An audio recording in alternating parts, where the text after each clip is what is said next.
all after a very remarkable Monday Night Raw where, the one question that we wanted answered was in fact answered, my friends. If you thought one person was going to show up on Raw, you're absolutely right. Veer Mahan is coming to Raw in 2 weeks, finally. Hell yes. Yeah. But that's not what we're talking about. The Raw after Mania, holy shit, I'll be ready. Of course. Yeah, Raw after Mania, that's always a fun topic here on the ZNT Wrestling Show. But today, we have to continue the 2003 retrospective by looking at No Mercy 2003, an exclusive pay-per-view to the SmackDown brand, which was still on fire at this point in time. But looking at it in hindsight, there was a lot of stuff that's very iffy on this show, but I think the good far outweighs the bad. Just to throw that out there.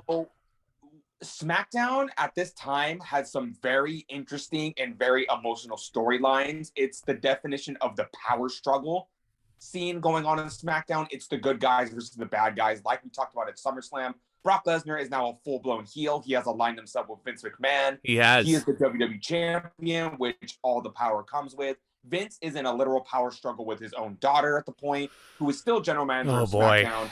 Lesnar has some hefty backup in the forms of A-Train and Big Show right now, and he'll add a couple more members to that little stable by the end of this.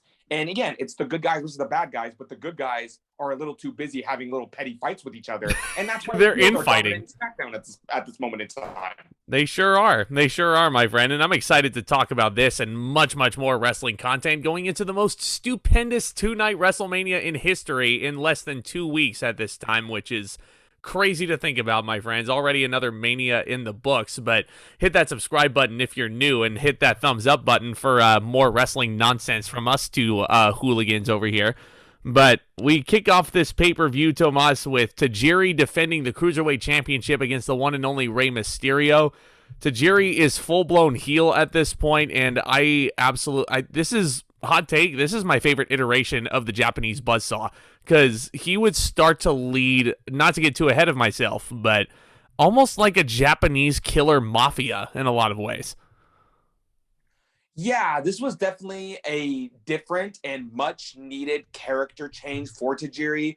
He had totally abandoned the goofy sidekick of William Regal when he first burst on the scene into, and then he became heel for a bit and became like, that asshole misogynistic boyfriend to Tori Wilson, forcing her to dress up as the kimono. Yes. And then he was kind of floundering for a while, but thankfully here with the Cruiserweight Championship, he's definitely taken a more evil persona as they were talking about going into this match. This is the infamous Tajiri was experimenting with different colors of mist. He was always using the green mist. He used the red mist to cost Rey Mysterio a shot at the Cruiserweight Championship. And then he used, on an infamous episode of SmackDown, he used the black I was going to talk about that. The to black spray mist into Nydia's face, which apparently has permanently blinded her, which started another storyline that we'll be getting much later into this year on the SmackDown brand. So remember that. That's going to be very important going into these next few months. Put a pin in that. Tomas and I will get to Nydia in a bit. But I mean, the mist experimentation just made Tajiri look like an absolute assassin. Like, I had no clue how he did, the mist gimmick in, I was a little kid at that point. I'm like, how is he spitting red mist and black mist and all this shit? We didn't know that the Great Muta was the originator of the mist. To us, Tajiri was our Muta. He was the one using the mist. When I was a kid and we would talk about different wrestlers and Tajiri brought up, I would say, I wouldn't say mist. I was like, he's the one who spits the poison in people's faces, because he would spit it in their faces and then, that would win him the match. It's like, that's how Tajiri wins his matches. He spits poison in people's faces. He does. But oddly enough, the referee checks. So Rey Mysterio makes his entrance, and he smartly asks the official to look into Tajiri's mouth and look for any foreign objects to see if he has any mist in there. And I'm like, brilliant, smart babyface right there. And Tajiri's like, does kind of give away. So we're gonna pull back the curtain a little. If you don't know how Tajiri does the mist, there's a pouch that he brilliantly and talently holds in between his lip and his teeth throughout the entire match. And when he pops it and he has to pop it with his teeth, get ready to spray it. Tajiri was kind of doing this frog thing with his mouth, where he was kind of blowing up his cheeks. And also, by the way, I'm in no internet land, so I can't show my face right now, so I can't show any facial examples, but he's blowing up his cheeks like a frog, and I think that was the only way he could kind of like hide the pouch under his tongue, just so the referee couldn't see it for this particular bit. So that did kind of give away how he would do it. But no, the referee checked, and there was no mist to be found. Nope, that's a special skill that he can put on his resume. I can hide a pouch in between my cheeks so I can spray mist in my enemies' faces. But this, after having a grueling professional wrestling match, including kicks to the face, slams which to the this ground, was jumping over the top rope, stiff as fuck power bombs, and that's good exactly lord, what this match was. This was a stiff, nice flying cruiserweight match, and it's the kind of stuff SmackDown was known for. If the Cruiserweights in WCW were known for flying all over the place, the Cruiserweights on SmackDown were known for these stiff kicks, stiff slams, stiff power bombs that Tajiri delivered in this match to absolute perfection. Yeah, you want to talk about stiff. Tajiri was the definition of stiff in the ring, and I think him and Rey Mysterio's high flying abilities in the ring, if I can English for a minute, I mean, it was a perfect mesh of styles, I think, and this was 100% the absolute right choice for the opener, and the crowd was way into this by the time the last 5 minutes of the match rolled around. But before then, Mysterio was selling the arm, and it was a very psychologically grounded match, which is not what we were used to with the Cruiserweights back when we were growing up. And that, all credit in the world to Tajiri for making this a really different type of Cruiserweight match. Not to say that Mysterio didn't have any part in this at all, because he played his part brilliantly, but a Tajiri match is much more grounded when you compare it to a Rey Mysterio versus a Psychosis. Or a Chavo Guerrero. Yeah, or a super crazy. Yeah. It was definitely also a different style than what WCW was known for. Like I said, the Cruiserweights here on SmackDown did have their high-flying stuff, but it was more about the crisp offense, the flying all over. I mean, I kind of contradict myself there, but the stiff hits mixed in with that Lucha Libre style. It felt more like a Lucha Libre match. It really did. That's a great way to describe it, which is, Rey Mysterio is a Lucha Libre legend, him and his father, both. But, great near falls towards the end of this match. Mysterio with some really innovative 619s right to the ribs of Tajiri, ricocheting off of an Irish whip, which was really, really cool watching that. But then Mysterio sets up, he hits the 619, the traditional one. He goes for his West Coast pop. He has a pinfall attempt going, but there is a fan, very heavy air quotes, a fan dressed in all black that tries to distract the official. And there was a second fan in all black that had jumped to the barricade at that point. Tajiri would hit a hard kick to the head on Mysterio for a pinfall win in about 12 minutes. Really good opening match that I would rate 3.5 stars. And this is the Japanese Mafia that I was talking about. Those fans would turn out to be Tajiri's henchmen, Akio and Sakota. Who were just as lethal as Tajiri was. And this stable... And correct me if I'm wrong, Akio, if you don't know who he is, would later on be known as Jimmy Wang Yang. Exactly. Yep. He would later on become Jimmy Wang Yang, but he was first Akio on WWE TV in 2003. To Jimmy Wang Yang to Jimmy Yang on the Indies, and then actually I think he's back in WWE now, working backstage. So it's good to see awesome. That Jimmy Wang Yang is still around. Of course, yeah, Jimmy Wang Yang, one of our favorite jobbers growing up in the Ruthless Aggression era, but, not to say that, he always lost matches or anything like that, but most of the time he did, but anyway. I don't want to get on a tangent. There was at one point in 2007 where I'm like, you got to put the Cruiserweight title on this guy. He's over with the crowd. He's a really good wrestler. It's a stupid gimmick, but he's committed to the gimmick. Come on, throw the guy a bone. He's a good worker. Spoiler alert, they never did, but, Anyway, backstage we do see that son of a bitch Vince McMahon walking backstage, and Josh Mathews goes up, asks how he's feeling about his fucking match with his daughter, and I'm like, good lord, can we just get that fucking match out of the way? Please. No, because it's your semi-main event. It wasn't a semi-main event, was it? I mean, it was featured in the video package. Event, I know on the placement on the card, Eddie and Big Show went on second to last, but this was your co-main event, which is the polar opposite of what the real main event was. More on that later, but on a side note, I just want to say that Josh Mathews' outfit screamed 2003. His hair screamed 2003. Him and his frosted blonde tips. The hair, the glasses, the turtleneck sweater. I'm like, oh my God. Like, he looked like a new kid on the block. He did. The most, and I mean this with all the respect in the world, no problem with it, but the most metrosexual outfit I've ever seen that just like, it fit with the times. Somebody tweet Josh Mathews a photo of him in 2003, and I guarantee he'll block you. Yeah, but with that being said, let's go ahead and roast the hell out of him some more. He looked like he had just got out of a boy band rehearsal. And he's talking to Vince McMahon, and Vince is like, you know what, pal? Your new gimmick is going to be a 3-count style gimmick. Go out there. Yeah.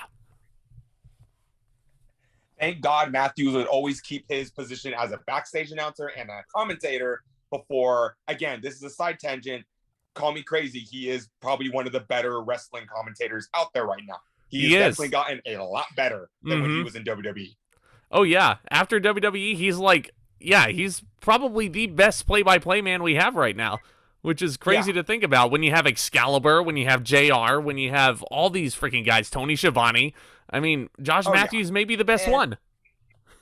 Yeah, and wait, it's not you that hates Tom Phillips, so I can't make that joke. No. I don't mind Tom Phillips, but anyway. I like Tom Phillips. Anywho, we're on to a next match, which on the surface doesn't seem like much, but this is one of my more favorite matches on the card. It's Chris Benoit going one-on-one with A-Train in sort of a grudge match. Sort of. If it wasn't a grudge match, this sure felt like it, because this was absolutely stiff as hell. This was, I've always said in the past that I love one of my, Zack talks about his favorite tropes in wrestling. My favorite tropes in wrestling are the big man versus the little man matches, because the psychology around these matches is definitely a lot of cat and mouse. It's a lot of stiff offense from the big man, but I'm a lot more interested in what the little man is going to do to counteract those big spots. Getting around the size, having to chop the big tree down. And Benoit, not being a cruiserweight, not when I talk about these matches, I like to talk about Lashley versus Eddie Edwards. I like to talk about Lashley versus Matt Sydal. It wasn't kind of like that. It was just Benoit's a lot smaller than A-Train, and he's got to, use his physical wrestling style, not the cruiserweight style, but more like a physical grappling style to counteract this big monster. And again, I'll say it again. A-Train does not get enough credit. He is stiff. He is a really good wrestler, and his selling is, nobody talks about A-Train when it comes to selling, and he's one of my favorite sellers. You want to talk about stiff? Oh my God. These two went in there and they beat the absolute living fuck out of one another. Chris Benoit, I mean, he does not play the mouse role really in this match. He goes right to the big man. He's hitting German suplexes on him. The crowd is chanting, shave your back, so A-Train probably has a nice big cushion when Benoit does hit the German suplex at this point. But before we go more into the match, we talked about A-Train kind of being a hired assassin for Lesnar. And this is more of a grudge match because while Lesnar is dealing, with the Undertaker, he's got to make sure these little pipsqueak baby faces aren't getting in his way. So he basically sent A-Train to keep Chris Benoit busy while, again, so nobody gets in his way. So that's basically how this match stemmed from, was just A-Train attack Benoit. Benoit is kind of, an obstacle. Benoit, Angle, soon to be John Cena. These are, these pesky little baby faces that are getting in the way of his championship reign. They sure are. They sure are. And, it's kind of ironic you saying that because Chris Benoit, I don't think would ever get a shot at Brock Lesnar in the WWE Championship, but it's a really good match. I mean, I'm really enjoying it. But then there's a point where A-Train introduces a steel chair into the mix, and he was going for a gorilla press slam or something like that. Something went wrong. Benoit must have slipped off of A-Train's fingers or something like that. Benoit lands right on his fucking head. He hits the steel chair dead on, and Albert stops in his tracks and he looks at him on the ground and he's like, "Chris, are you okay?" And then they keep wrestling. They keep wrestling after he gets the affirmation. He goes for a quote unquote choke, but he just goes down there to check on Benoit because I think he immediately realized what happened. And again, I thought he broke his fucking neck. He's NXT head. he's NXT head trainer for a reason. For the rest of that match, I could tell he was taking care of Benoit. Mm-hmm. He knew he rung his bell, but Benoit got right the fuck up and started fighting like nothing happened. And that's what surprised me. Which is in-fucking-sane. Benoit hits triple Germans. Yeah. The chair is wedged in between the turnbuckle and the second and third rope. They do the SmackDown versus Raw 2009 spot, which always really satisfied me. A-Train is hitting the derailleur for a nice near fall. And then I think Michael Cole knows that you're making fun of him for that, because when he hit this derailleur, he just goes, and derailleur. Michael Cole from 18 years ago knows that I'm making this joke right now. So, anyway, Benoit did lock in a crossface earlier on in the match, but he does not beat A-Train with the crossface. Oh no.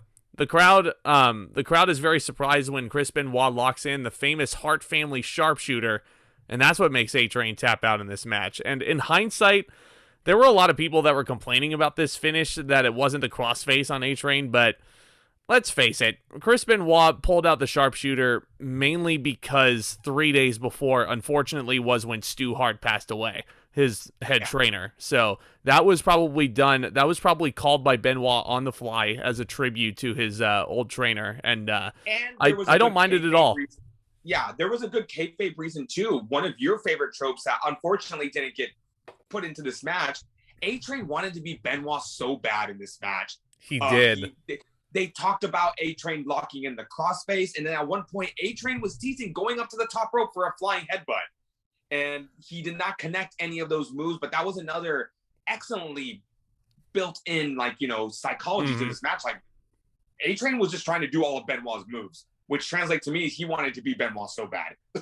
He really did. But, I enjoyed this. I think it was a little bit above average, 2 3/4 stars. I think I would have given it 3 were it not for that little accident that occurred with the steel chair.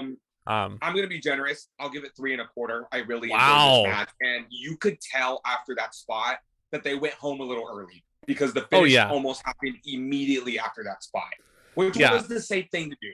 Again, all the credit to Matt Bloom. He knows how to take care of his opponents. Mm-hmm. Oh, yeah. Yeah, there's a reason why he's the head trainer, and all the credit to him for checking in on Chris. I mean, even though it was clearly obvious that he was, it was kind of breaking kayfabe, pulling back the curtain at that point. But I mean, it's a team effort. There's no I in team in a wrestling match. But at least it wasn't the Undertaker checking on Mick Foley saying, "Hey there, buddy." hey, you okay there, fella? But humdinger that you took off there. That was one humdinger of a landing there, pal. But so, hey, speaking of humdingers, right before Matt Hardy goes out to wrestle his match against Zack Gowen, he's looking for Shannon Moore backstage, and who fucking forgot that Heidenreich was on SmackDown at this point? He's back there choking the living shit out of Shannon Moore. All because Matt Hardy did not send in Heidenreich's tryout tape to the GM's office. And he was doing the R-Truth gimmick with the little Johnny, the voice in his head. And I'm like, what the fuck? When did this how was... First of all, Matt Hardy was trying to do us all a favor, and he was trying to make sure Heidenreich never made it to WWE. Heidenreich was going by his real name at this time, John Heidenreich. Mm-hmm. And you know what? As weird as this segment was, I wish this would have been his gimmick instead of whatever the fuck we ended up with 2 years later. Not even 2 years later, a year later. At least it wasn't a cryogenically frozen Nazi character that was pitched for him. But, so Matt Hardy has... Sure Michael Cole would have wished it was. We'll get to that. I'm sure. But, hey, Tomas, I have a couple questions for you. Did you know that Matt Hardy cannot be grossed out? He can't. Did you also know that Matt Hardy has also survived 5 car wrecks? Oh my gosh, that is so impressive. Shit. I mean, no wonder he's so broken right now. I mean, he's been through a bunch of car accidents. Did you know that Matt Fouts is still going on to this day? Yep. He just posted on his Instagram of him and Jeff, and they are continuing. I fucking love the Matt facts. I was so happy to see Matt Hardy on this pay-per-view because, like, I don't know. I was having, like, a weird Matt Hardy version 1 fact withdrawal on these podcasts, so you're welcome, guys. But yep, first one since WrestleMania. Yeah.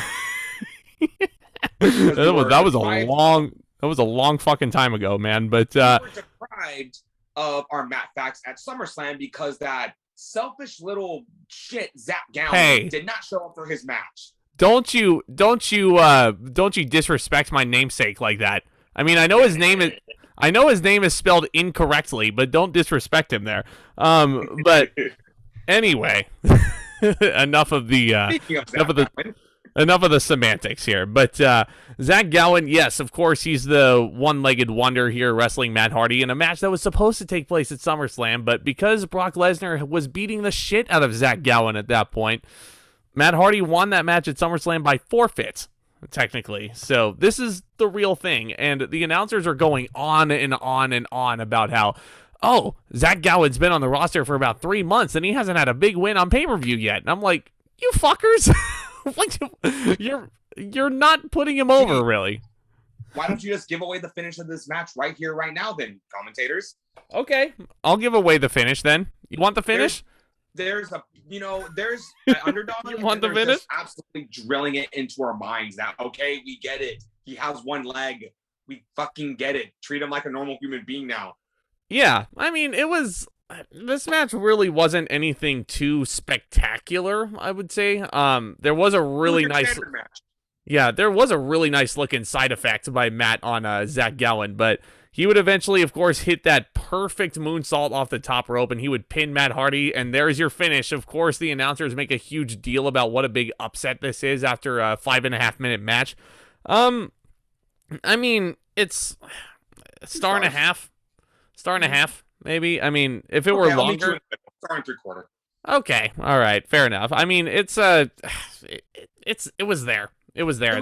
Yeah. It was kind of I don't want to say filler, but it was kind of, there's a term that Brian Zane uses that I can't think of right now, but this is just like, it was a cool down match for some of the other stuff we be getting a lot later. Yeah, and this would actually be the it's kind of odd. Sorry to cut you off, because Zack Gowen would win this match, and then the next month he's out of the company. I was gonna say. Yeah, this was his first big win, and it would be his only big win. Since this is the last time we're really going to talk about Zack Gowen, I think WWE really, I don't want to say disserviced him, but they really dropped the ball on him because he was put into such a big role in such a big program right off the bat with Hulk Hogan and Roddy Piper and Big Show and Kurt Angle and Brock Lesnar and Vince McMahon. Like, I think, and lack for a better term, I think they kind of blew their load with him a little too fast when they could have easily built this guy up. And hell, he could have been like United States champion if they would have just slow built him and, given him some big wins. But it's just like they wanted this to be the feel-good story of the summer. And then after that, they're like, well, we got nothing else for you, kid. So here's your paycheck. See you later. And he was only 20 years old at that point, too. And, like, thrusting him into those big programs that early, unfortunately, it really, like, massaged his ego way too early. And he got pretty big-headed backstage, apparently, and he was gone from the company not too long afterwards. But he has been thriving since then, and I am so happy for the guy. I mean, he's in a tag team right now with Gregory Irons, which I think is awesome. And if nothing else, I would recommend, if you haven't already, go watch his qualifying run on American Ninja Warrior, because it is one of the most inspiring things you will ever see.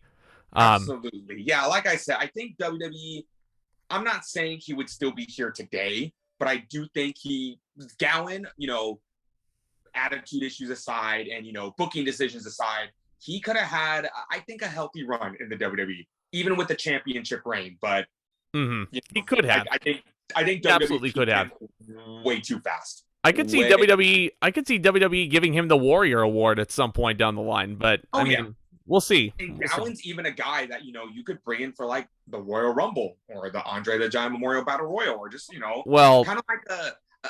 like I don't want to compare him to this person, but kind of like a Hornswoggle. bring him back every once in a while just to say, hey, we still Zach like this guy. We don't hate him. Zach Gowen would be cool to see in one of those Royal Rumble surprises, but yeah. I mean, I don't want to make the joke, but would Zach Gowen ever get eliminated from the Royal Rumble? Yikes. I mean that's. I feel like I'm that's sorry. a joke Gowen would make about himself. Yeah, I mean, technically, if both feet have to touch the floor, but So, speaking of terrible people, we see Linda McMahon backstage with her husband, begging him not to go through with it. This is keeping in mind after Kane had tombstoned Linda McMahon on Raw. Vince is, Still your favorite moment of the year. Oh, yeah. Yeah, Kane tombstoning Linda McMahon will always stand as one of my favorite moments of all time. But nowadays, in 2022, we want to see them both get tombstoned by The Undertaker on SmackDown, so... Well, The Undertaker is not going to do that during the Hall of Fame ceremony. There's no way. Well, Taker, after you get inducted, go over to Knoxville and knock some sense into your brother, please. Yeah. So that's why Kane isn't showing up at the Hall of Fame, ladies and gentlemen. But Vince is. So this is what's really curious about this match. Vince is telling his wife that he can only win the match by submission because it's an I Quit match, but because Stephanie is who she is, he's going to allow her to have a little bit of a hurt, like a little bit of a, like, you know how you put bumpers up on a bowling alley when you don't want to get into the gutter? That's basically what he's doing here. He's telling Linda that Stephanie can win this match by pinfall. And I'm like, you're really stretching the rules here. This is an I Quit match. At this point, I'm like, this sounds like something they decided like 3 hours before the pay-per-view. They realized that the match was already one-sided enough that they needed to kind of like handicap Vince a little. And then it was at this point that the match hadn't even happened. I was like, oh, this is already way too overbooked. You don't say. Yeah. You don't say. Well, up next, Tomas, God, really a lot of guys who are floundering on this card, unfortunately. Yeah, I think for the first time on pay-per-view, it's Doug and Danny Basham taking on Bradshaw and Farouk of the APA. And the Bashams they were on SmackDown for a bit. They were still trying to get their footing. They were, experimenting with them a bit. Thankfully, in a year or so, they would become part of JBL's cabinet. Hey, they'd be still. Oh, which is so fucking ironic, too. Seeing them in the ring with JBL. Yeah, so this was basically just one of those matches they put on pay-per-view so the Bashams could get over. But the Bashams were sporting quite the unique gimmick at this time. Yeah. Their manager was Shaniqua, and if you don't recognize Shaniqua, she was on the past season of Tough Enough, and she was able to land her spot in WWE. Shaniqua is a very large woman, very large, muscular woman. Indeed. And WWE found, I don't want to say a good fit for her, but you know what? I'm going to stop beating around the bush. They had a BDSM gimmick going on. They sure did. Shaniqua was the dominatrix, and the Bashams were her little submissive friends. I don't want this video to get demonetized. No. I think that's as far as we'll go. Exactly. But a few weeks, let's just cut to the chase. A few weeks before on SmackDown, Bradshaw literally clotheslined Shaniqua as hard as he could, and you put two and two together, fans. But this is So, this was, you want to talk about a match that existed on the card, it would be this one, no tag belts on the line, because one half of the tag champs would be in a singles match later on in this show. But, there's nothing really going on. Bradshaw gets a hot tag, and then Shaniqua runs interference, Doug pins him. There you go. Yeah, so I think more of the backstage antics of this match are a little more interesting to discuss than the actual match itself. As you said, the APA was floundering at this point. And if you guys don't know the history of Bradshaw himself, Vince was very high on him ever since the 90s. When he was a part of the Blackjacks, he was really high on him.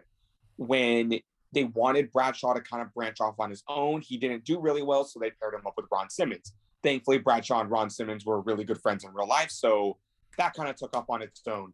This was around the time where the APA was kind of, they were on their last leg. The story was kind of coming to a finish, and Vince had told Bradshaw we're going to give you one more chance as a singles guy. And if you don't cut it, then you're out of here. So this was kind of do or die for Bradshaw.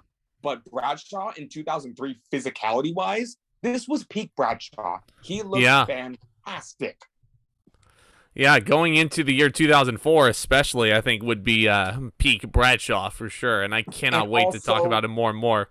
Yeah, more on the gimmick later, but Bradshaw in his personal life was starting to get very successful. He was in the process. Well, he, you know, at this point, he already had the blonde hair. He cut his hair off. He cut his beard off and the mustache. He was in the process of writing his book, which, you know, regardless of how you feel about Bradshaw in real life, he is really good with money. And he was doing very well on Broad Street. And, you know, they were even talking about that on commentary, how, you know, he knows his shit when it comes to Wall Street, not Broad Street. I'm sorry. And, you know, he's really good with money. He's really good with money. And he's really good with the economy. Yeah. Stocks. So that would become his gimmick. And we'll get more into that as we go. But, Tomas, let's talk about the big story of this pay-per-view, aside from our main event. Oh, boy, it's going to be... In case anybody was wondering, backstage, they do an interview with the Bashams. Shaniqua said that the clothesline caused a little bit of swelling. Mm-hmm. Yep. And the Bashams, two and two together. Doug or Danny, they kind of gave away the joke because I'm just going to say Doug. And if it's not, I'm sorry. I don't think he's going to be listening to this podcast. Doug is over there like panting like a puppy dog. And he's going, is it permanent? Is it permanent? And Shaniqua goes, God. The doctor said it might be permanent. So it's kind of like... And then the Bashams mark the fuck out when she says that. And let's just say they go home to have some cake and champagne. Yeah. They go home to have some apple pie. Some nice all-American apple pie. But that's it. Nothing else. And they're going to watch a Disney film. They're gonna watch a Disney film, but boy, oh boy, this was not a tale as old as time, Tomas. Vince versus Stephanie in an I Quit match. Listen, everybody, why the fuck did this match have to happen? Why? I still sit here to this very day, and I still don't fucking get it. Like, Vince McMahon is still... I thought, like, listen here, I was 6 years old when this pay-per-view aired, and I thought Vince was a lunatic even then for going through with this, because this was the most ripped he had ever been for any match in the Ruthless Aggression era against his fucking daughter.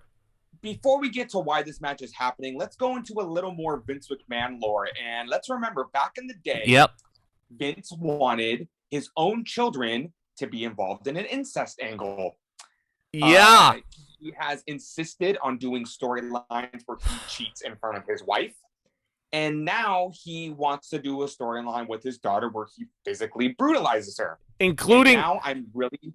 Well, he also cheats on his wife during this storyline because Sable gets her own entrance.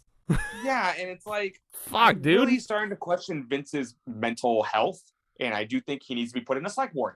Even in 2000. Yeah. Because he goes in there and he beats the... I can't even say the sentence out loud. Before we get into the match, the reason why this match is happening is that Vince is a bad guy. Stephanie's a good guy. Vince wants Stephanie to be a bad guy when she's a GM. And she, you know, he doesn't like that she's, you know, teaming up with Kurt Angle and, you know, siding with Eddie Guerrero and, you know, all the baby faces. She's being a baby face. And Vince said, if you're not going to rule SmackDown with an iron fist, I'm going to get rid of you as the GM. Stephanie says, hell no, Grandpa or Dad or whatever the hell. What? And they Grandpa? I don't know. I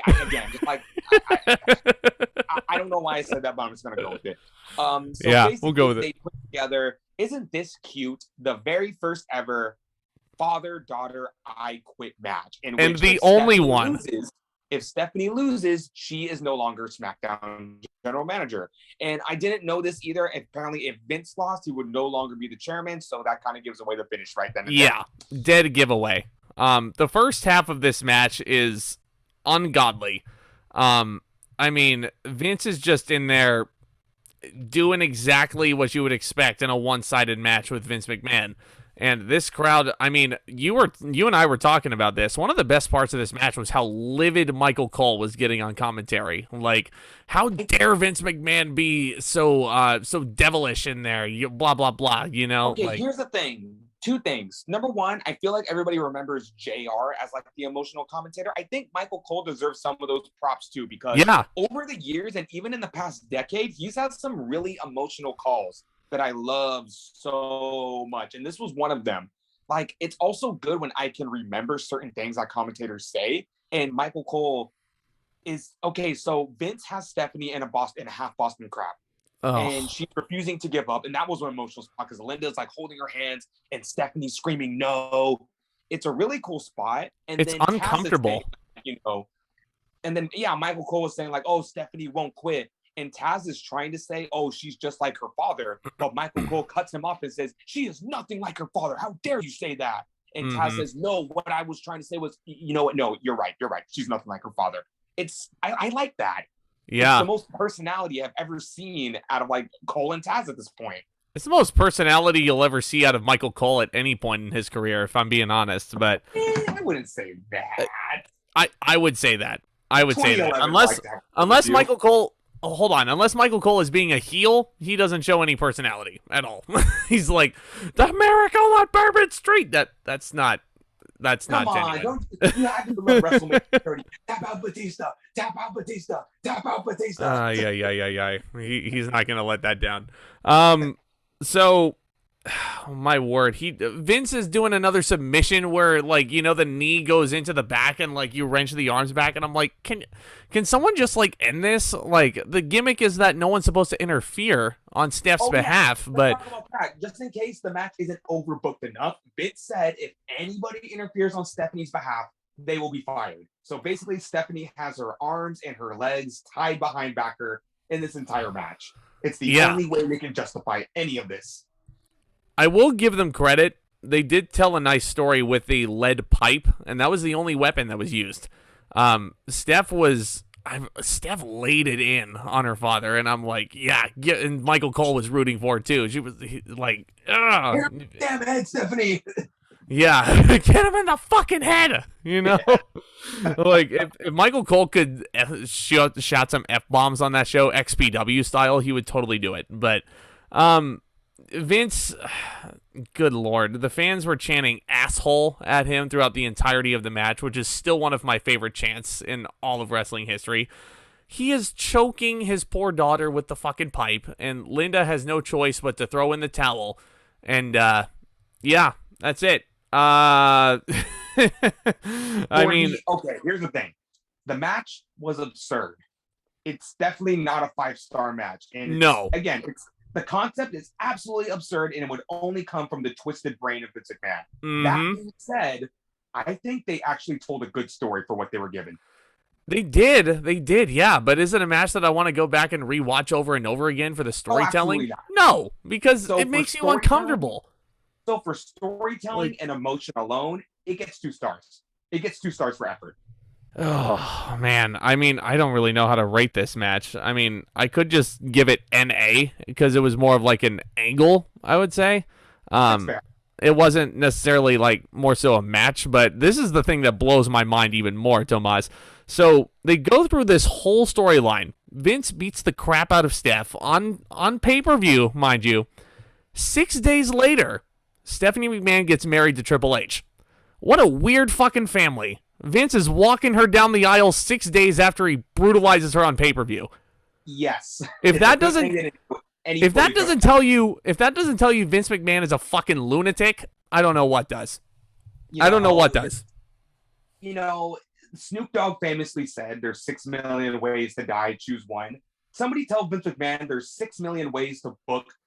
There's 6 million other ways to book Stephanie off of TV, and you chose the absolute worst one. Yeah, he sure did. He sure did. Give the devil credit where it's due. He's willing to try anything and everything, but sometimes it's just... I know they needed a pay-per-view match, I guess, but you could have just had Brock Lesnar F5 her, and that could have written her off TV. And then she's gone, like, oh, well, Stephanie's not here. Well, she's fired. That would have still been uncomfortable in and of itself, but let's cleanse this palate a little bit, shall we? Yes, shall we? In a petty little grudge match, it's Kurt Angle going one-on-one with John Cena. Yes, sir. So you have that maniacal Vince McMahon with his rabid dog WWE champion Brock Lesnar absolutely terrorizing SmackDown. And what's your top babyface doing? Getting into a petty little bitch fight with John Cena. I mean, what else is he gonna do? So just to catch everybody up, Tomas alluded to it towards the beginning, but Kurt Angle was the WWE champion at SummerSlam, retained against Brock Lesnar in a great match. Kurt Angle no longer the champion because right in between, there was an episode of SmackDown where Kurt defended the WWE Championship in an Iron Man match against Brock Lesnar, in what I consider still one of the greatest matches in SmackDown history. And that's where Brock... And yes, go fucking watch it. Go watch the fucking Iron Man match. It is better than anything and everything else on this show, for sure. One of the best matches, I think, in WWE TV history, all things considered.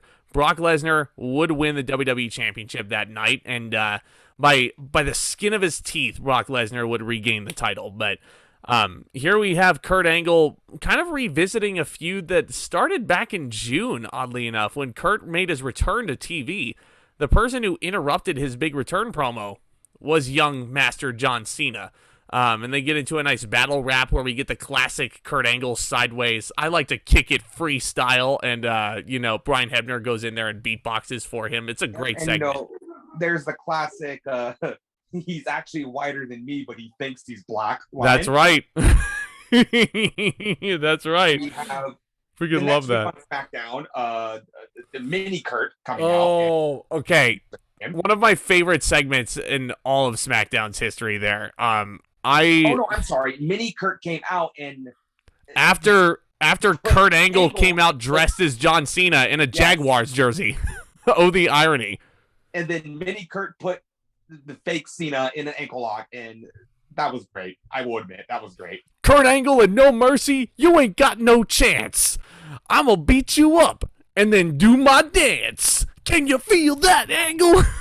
Fucking lost it. All every time. Aside, and even though I don't like the way this match was booked, because Cena was basically teetering. What do you mean you don't like the way the match was booked? Hold on a second. Hold on. Okay, go ahead. Cena was basically teetering away from heel and was kind of in tweener area during this match, and he would be transitioning into a babyface. Kayfabe-wise, and as we see a Survivor Series, I think Angle saw the good in Cena, and he needed to beat it out of him because Angle would end up recruiting Cena onto his team, but it was kind of basically, you know what, we need to beat the shit out of each other. It's kind of like what John Moxley said to Bryan Danielson. Before I go to war with anyone, I need to make them bleed. That's what I'm saying. So, I think it's vice versa in what you said there. Kurt Angle needed to beat the evil out of John Cena. And basically, yeah. By the looks of things, that's what he did, because John Cena, from this point on, after this match, would never turn heel ever again. Nope. So enjoy heel John Cena while you can on this ZNT wrestling show. Even with Cena's rap, he wasn't even targeting the crowd. This was all personal towards Angle. So that's how you knew he was transitioning out of the heel persona into a tweener for this match, but this match would basically be his babyface turn. Yeah, he came out sporting a Bo Jackson Oakland Raiders jersey. Shout out to my buddy Millard if you're watching this, avid Raiders fan. But he, one of my favorite lines that Cena had in that rap, he claims intelligence. That's impossible. His head is hollow. His t-shirt used to say you suck, but they had to switch it because he swallows. Demonetized there. But and you know what, Max Caster, take some notes. Yeah.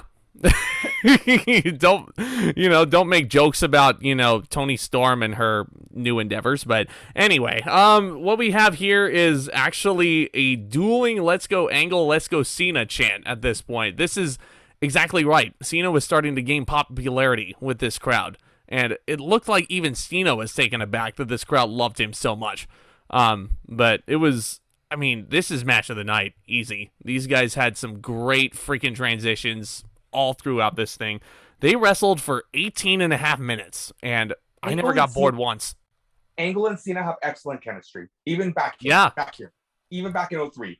It's a lot like how I really much enjoyed the Undertaker-Cena match, but this was all, wrestling.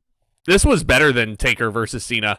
Pure mat wrestling, and it's the best mat wrestling I think you're going to get out of Cena until like his mid 2010 run, when he was really starting to turn it U.S. Open challenges there, when he was wrestling all the indie guys that were coming in. But, I mean, what else do you really want me to say about this, guys? This is Kurt Angle versus John Cena, and I would honestly argue this is probably their most underrated match they've ever had. A lot of people talk about their matches throughout 2005. A lot of people talk about that overbooked Survivor Series 2005 WWE title match, but nobody ever really seems to talk about this one. And if you haven't seen it in a while, I absolutely urge all of you viewers to check it out, because I had an absolute ball going back and reliving this, because I haven't seen it in years and years and years. Everybody says that 2004 was the launching point for Cena. If that's the case, then 2003 they were setting up the launch pad for him. And guys like Undertaker and Angle and matches with Chris Benoit on TV and some more other matches that we'll get into as this year goes on, they were prepping Cena for this year. I would argue that this match right here was the launching pad for John Cena. If the Undertaker match wasn't, this pay-per-view match against Kurt Angle certainly was. But there were also a lot of really innovative moments in this match. Cena hits a DDT on Kurt Angle, and Angle lands headfirst on the ring apron approximately 4 months after he just fully recovered from neck surgery. Jesus Christ. God, Angle was a stubborn motherfucker back in the day, wasn't he? I mean, like, just the shit he was... go well into 2013. The shit he was willing to do to entertain us. I mean, you can't blame him for sure. But this is, I mean, so on either side of the ring, so Cena was hitting his FU, as it was known back in the day, for a nice near fall. Angle with the Olympic Slam. I mean, these near falls are freaking great towards the finish of this match. And there are two corners here of the ring. One has Kurt Angle's Olympic gold medal under the bottom turnbuckle. The other one has John Cena's patented padlock chain underneath it. Just a great contrast there to really, like, drive the point home that these two are so different in style. Yes. Cena grabs his padlock. Referee Jimmy Corderas takes it away. But Cena had stolen Kurt Angle's gold medal. It was in his pocket somehow. Clocks Angle in the face with it. That should have been the finish. That really should have been the finish. Cena should have won this. Yeah, it would have been really nice for Cena to get, because he already lost to Taker on pay-per-view. He did. Why couldn't we give him the win against Angle on pay-per-view? Why did they only have to look good in defeat, huh? Exactly. Why did they only have to look good in defeat? Cena should have won. Even back in 2003. But I will say, though, if you noticed, we talk about Cena's face turn here, and even though it's not going to happen a little longer for Angle, Angle was a really good babyface, but WWE only liked him as a babyface in short spurts. Oh yeah. Cena was full on, like, tweener status at this point. I think between the two, Cena was definitely the heel, but I mean, it reminded me a lot of Moxley and Danielson. Like, looking back on it, this is a match where Angle had to beat the respect out of John Cena before he recruited him for Survivor Series. So stay tuned for that review. Yeah, and, knowing what happens going into WrestleMania, Angle would not be a babyface for very much longer. So no. This was kind of a transition, almost started the transition for both of them. Kinda, yeah. No, that's a good way to put it, for sure. And these two would be orbiting each other's greatness for quite some time throughout the Ruthless Aggression era, so can't wait to talk more and more about that. This is not the only great match that we'd have. There's a reason why everybody was clamoring for Cena to be Angle's last opponent. Yeah. Yeah, and we get Happy Corbin instead, but anyway. So one of my favorite wrestlers of all time gets a fucking gimmick across from him instead of John Cena, but 4.25 stars. I mean, this was John Cena's best match of 2003 by a country mile, I would say. Kurt Angle is still cranking him out. It's phenomenal match. Go watch this one. If you had to pick one match from this show, my friends, I feel like it'd be this one. Oh yeah, most definitely. Most definitely, for sure. So they show members of the United States Armed Forces who are being shipped out to Iraq the next day. Very special guests. And they also showed some members of the Baltimore Ravens at the time. No Ray Lewis, oddly enough. But Up next, we do get Eddie Guerrero defending the United States Championship against the Large Performance, who just defeated The Rock for a for a world title match for WrestleMania 2000 on the last edition of the ZNT Wrestling Show. 3 years prior. Yep. The same. This is the same Large Performance. He's not wearing denim right now, but Eddie. So this was Eddie a Guerrero. really fun build. Yeah, it was a really fun build. You want to talk about the sewage truck? Yes, because this is one of my favorite moments as a kid. Being a young Latino kid watching wrestling growing up, and Eddie Guerrero kind of transforming into my idol at this point. So again, this is another, not as good as Benoit and A-Train, but this is another classic example of good big man versus little man wrestling. Going into the buildup of this match, and even, okay, here's the thing. If this would happen today, everybody would have hated it. But considering it was so charming and daring of Eddie to do, this is something Eddie would totally do. So on an episode of SmackDown, Eddie decided to give Big Show a plate of his Mamacita's famous tacos. Yep. And during a match, Big Show had to go use the bathroom. So he lost a match by countout because he had to run to the bathroom. And Eddie told him, that's what happens when you eat Mamacita's tacos. You're going to be in the bathroom for a while. I remember that. And Eddie stole the toilet paper as well. Yes. So don't forget. 2 weeks going into No Mercy, Eddie Guerrero came out basically with a sewage truck in the ending segment of SmackDown, looked Big Show right in the eyes and said, you know what I'm going to do? I'm going to take this truck filled with caca, and I'm going to take it and I'm going to spray all the caca on you. And that's exactly what he does. That's exactly what he does. I mean, he's a man of his word. Clearly, a man of his word. We talk about Austin in the beer truck. We talk about Angle with the milk truck. Nobody talks about Eddie in the caca truck. And it's such a dishonor. The caca truck. And yes, my he God. does.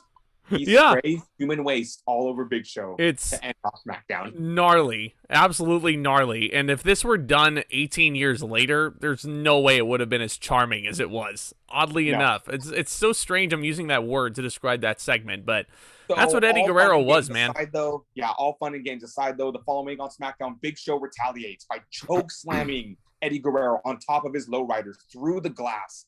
And Eddie is entering this match with his back all cut up. It's covered in bandages. All cut up. People said there was 32 pieces of glass stuck in Eddie's back. I'm pretty sure that was an exaggeration. But Eddie's going into this match hurt. And considering the 500-pound Big Show needs a weakened Eddie Guerrero to defeat, kind of scummy on his part. Sure. First of all, before I get into what I want to talk about with Eddie, that was a missed opportunity with the shards of glass there. It should have been 69 shards of glass, which would have been even nicer. Yes. But let's just say also, before I forget, Eddie Guerrero had a really, really fascinating year, 2003. He was up and down all over the spectrum of good and evil. Started off the year as a tag champion with his nephew Chavo. They were full-blown heels at that point.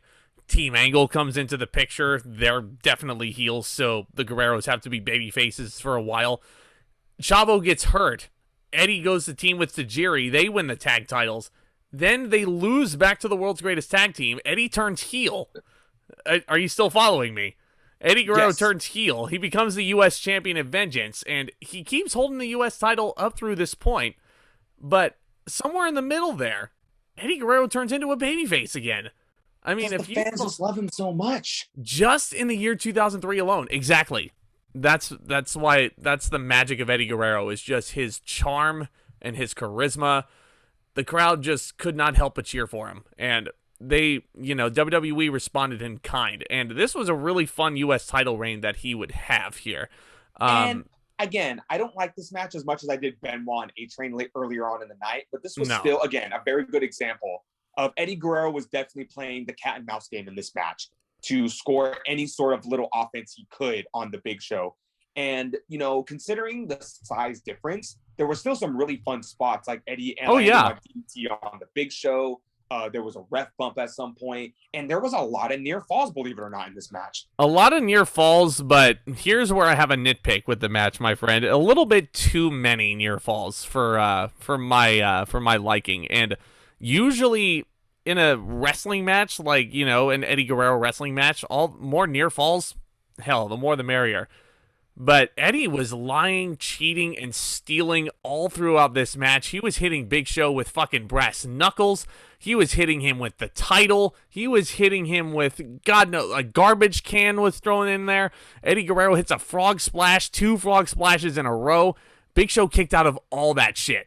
And I'm like, if Eddie Guerrero hits him with all these fucking weapons, especially as we get to WrestleMania 20, which we'll certainly get to, next summer, one of those things should have beaten the Big Show. Okay, here's the thing. I think it's justified because Big Show was a giant.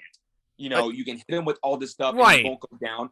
My issue is Big Show hits a choke slam, and then he hits another choke slam. Eddie Guerrero gets his he kicks out of the first choke slam. Eddie Guerrero gets his foot on the bottom rope for the second choke slam, and I'm just like, okay, this is a little. You got to cut one of those spots out. Little much, yeah. So I would have cut out one of the weapon spots, maybe even do a gimmick where Eddie brings a chair into the ring, tries tossing it to the Big Show, and does the whole like, hey, he hit me with a chair, ref, and then DQ. But I'm glad they didn't do a DQ on pay-per-view. But yeah, I mean, I hate to nitpick a match like this because, I mean, I did enjoy it overall, but it just kind of was a little overbooked at the end. Little bit, I would agree. But Big Show does hit another choke slam. I mean, this was like the second or third choke slam at this point. 11 minutes, Big Show is the new United States champion, and that title looked so small on him. Oh my God. Like, I hate saying that, but rape it over his shoulder. It looked like, a toy. Yeah. It legit looked like an action figure thing. So it was the first time as a kid seeing a champion that could not fit the title around his waist. Same. I forgot about that spot. Big Show was kind of like chuckling to himself that he couldn't fit the title around his waist, and I'm like, oh boy, nobody's going to take this title away from him, are they?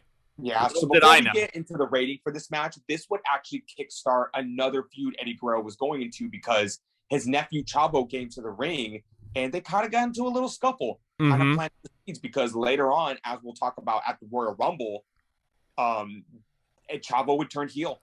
Chavo would turn heel on his Uncle Eddie, and that would turn into a blood family feud that I can't wait to talk about. Chavo tried to tell him, hey, keep your chin up. We still have the tag belts. Planting the seeds. Eddie doesn't really care about the tag titles at this point. He is just upset that he had lost his baby, the U.S. title. But, I mean, fine match. I would say 2.5. 2.5. I think if it weren't as overbooked, I definitely would have liked it more. I mean, I would have liked to have seen Big Show maybe like perform a couple of really nice wrestling moves thrown in there as well, because it's Eddie Guerrero. But I mean, yeah, Eddie Guerrero was bumping like crazy for this guy too, so we can say that much. But up next to Tomas is you're not just hearing things, my friends. When Tomas reveals this, we talked about No Mercy 2002 way back when, and the main event of that show, Brock Lesnar versus The Undertaker inside Hell in a Cell. What do we have here? This is the definition of a filler main event, if you believe it or not. It is Brock Lesnar defending the WWE Championship against The Undertaker in the first ever biker chain match. And the only biker chain match still in history. Do we want to talk about this gimmick, or do we want to talk about how we got to this point? Yeah, so basically what we're doing here, bro, is we take a little biker chain off of Mark Callis's motorcycle, bro, and we're going to put it on top of a pole on the, hard camera side so they can see it. Everybody at home can see it. It's a pole, bro. So we're going to put it at the top, and whoever grabs the chain first can use it. But it's still no disqualification, bro. You can use any other weapon you want to. It doesn't matter. But as long as the chain is there, as long as it's used at the end, I don't care. It's the most gimmicky gimmick match that ever gimmicked. We have on a pole! We have seen Lesnar and Taker work a few matches at this point, so they had to throw a gimmick on there because, quite frankly, nobody wanted to see a regular one-on-one match. Plus, also, you got to keep The Undertaker strong, bro. So, yeah. So how did we get to this point? Lesnar had just won the WWE Championship. There is nobody else on SmackDown to face him. So why not bring in The Undertaker? Undertaker just tells Lesnar, I don't respect you. I'm challenging you for that title. That's it. Mm-hmm. This is like a house show main event. It really is. You know what would have made this match better? How about Hell in a Cell? You just watched No Mercy the previous year. You know? The commentators are even saying, oh, Undertaker has matured a lot since that Hell in a Cell match. And this isn't the same Lesnar from last year. I'm like, is it though? Have they really changed all that much? I mean, no, they haven't. Oh. Lesnar isn't fighting the dead man yet, so it's the American Badass Taker still. And enjoy the American Badass while you still can, my friends. Enjoy the same thing, basically.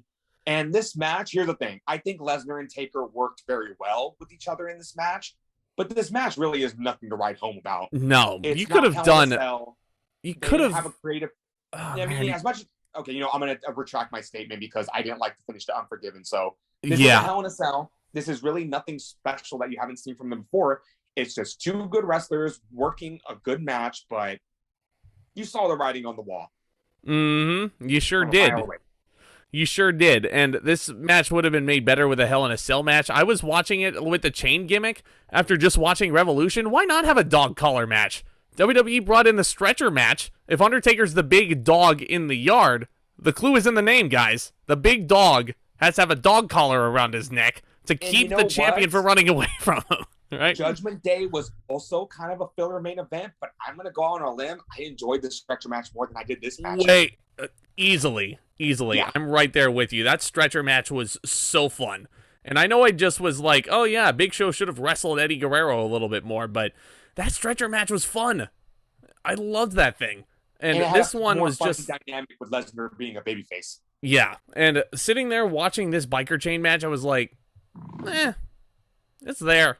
I mean, it's just there. I mean, they're teasing climbing up for the chain, and I'm like, you could just use any other weapon. Why make a big deal about this fucking chain? Spoiler alert, guys. This gimmicky chain is not going to get introduced until the very end of the match. You don't say. You don't say. There is a pretty sick spot where Taker hits a pile driver on the steel steps outside, and the crowd does give it a holy shit chant. Well deserved. But oddly enough, Undertaker, he goes for some nice submission holds towards the finish of this match, which I really enjoyed seeing. Nice dragon sleeper, nice little triangle choke as well. Lesnar hits an F5.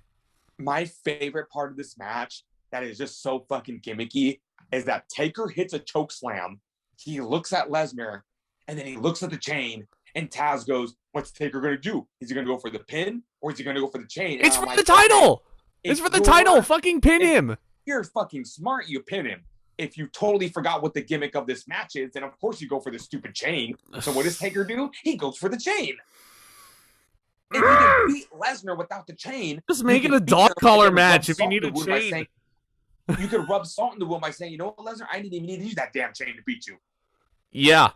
Yeah, you don't need the chain. You can just disregard the gimmick. I want the title. That's more important. But, no. He goes for the chain, and then from out of nowhere, the fucking FBI runs interference, because this is like an Extreme Warfare Revenge main event here that we're booking. It's just completely random. You have Nunzio, Chuck Palumbo, Johnny Stamboli. They're all out there fighting The Undertaker. We talked about this at Judgment Day. The FBI was fucking with The Undertaker so much at this point that why weren't these guys a main event faction? Why not? They're fucking with The Undertaker. Why not? Have Chuck Palumbo in there with The Undertaker. Put him over. Like, fuck, man. But no. You know what I would have enjoyed a lot more? What? If Lesnar would have had a different opponent for this pay-per-view, and then you did a 3-on-1 handicap match with FBI versus The Undertaker. Yeah. Yeah. That would have been a lot more fun. Like a ghetto brawl or something like that. Oh wait, no, TNA did that, so I'm not gonna put that idea in their head. Yeah, Taker disposes of all the FBI members easily, and then he hits the last ride, which that's the best part of the match. Best part of the match is the last ride. Has to be. Actually, love that. Did Taker do a sick ass dive onto the FBI? Oh, he did. He did. That was right after the last ride. Taker runs the ropes. He does his little the Inferno match plancha onto the FBI there, which is really cool. And then so Taker, because it's a gimmick, right? He doesn't go for a pin on Lesnar after the last ride. He climbs up they were saying was his finisher. It is his finisher. It is his finisher. So imagine if, I don't know, Roman Reigns hit the spear and then he just didn't pin. He hits a spear and then he goes up and he's like, oh, you know what? I'm just going to brutalize him some more with the chain up there, which is exactly what The Undertaker does. Climbs up to the top rope. Who would run in but Vincent Kennedy McMahon himself, the fucking lunatic, shoving his favorite guy in the locker room off the top rope and costs The Undertaker the match. Brock Lesnar hits Taker with a biker chain, not even an F5. One punch with a biker chain and that's it. And let me just say real quick, Vince McMahon running in on this didn't really make any sense to me. It still doesn't. I mean, would only set up what him and Taker were going to do at Survivor Series. That's the only it. Purpose it served. That's it. That's the only reasoning they had. But other than that, let me ask you this, and this is actually a really good question going into The Undertaker's Hall of Fame. In his 30-plus year career, have you ever seen The Undertaker to be made to look like a chump more than he was tonight? No. He looked like a complete total geek out there. No Mercy 2003. Like, going for the chain instead of going for the title. Like, come on, bro. Okay, look at it this way. First of all, he went for the chain instead of the title. He did. He got punked out not just by Nunzio, but by Vince McMahon. He sure did. Considering all of that, I can't give this more than a 2.5. I'm going 2.25. This was a God, this main event, man. I think for the purposes of what the main event was trying to achieve, I can't believe I'm saying this, but I liked Triple H versus Goldberg at Unforgiven more. That's saying a lot. I can't believe I'm saying that. I really wanted to love this. And these two guys, I know they're capable of putting on a good match. I just saw it at No Mercy 2002. We talked about it, Tomas. That's a classic Hell in a Cell match. Again, this was like a house show main event. The only thing that was missing, that Lesnar retained the title, and then Cena and Benoit come out to make the save. They beat up the heels, and then Undertaker, Cena, and Benoit pose for the crowd for 10 minutes. Yeah. That's all it was missing, and it was a house show main event. Vince running interference. Yeah, it was a house show main event for sure. But, 2.25 main event. I mean, nothing really much to write home about. Other than that, though, I mean, No Mercy 2003, I don't want to say it's an above average show. I think I'll give it a 7. I'm gonna go. I'll meet you slightly underneath and go 6.75, just because there were some really good matches on this show. Tajiri and Mysterio was a really fun opener. Benoit and A-Train was incredibly stiff. Biggest surprise of the night. Angle versus Cena is the match that you have to look out for. If you're gonna seek out one match on this show, Kurt Angle versus John Cena above all else, for sure. And then you got your negatives. You have your very underwhelming tag match with the Bastions and the APA. You have a very uncomfortable I Quit match with Vince and Stephanie that was extremely overbooked. An overbooked main event and a match between Gowen and Hardy that was just there. Yeah. And keeping in mind, that I Quit match was 6 days before Vince would walk his daughter down the aisle to give her away to Triple H. So, anyway, just throwing that out there. But yeah. Well, never fear, everybody. We did get a mediocre SmackDown and a mediocre Raw pay-per-view. We have a big 4 coming up, and that is a lot better in both of those shows. Survivor Series is honestly one of my personal favorite Survivor Series coming up that we get to talk about. I can't freaking wait.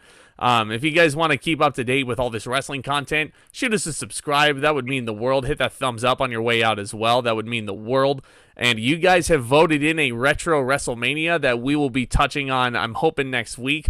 And of course, WrestleMania 38, 2 nights. We're gonna do the same thing we did last year. One pod for both nights of Mania. So lot to stay tuned for, my friends. And let us know if you want us to talk about more wrestling throughout WrestleMania weekend. I know NXT Stand and Deliver is going on.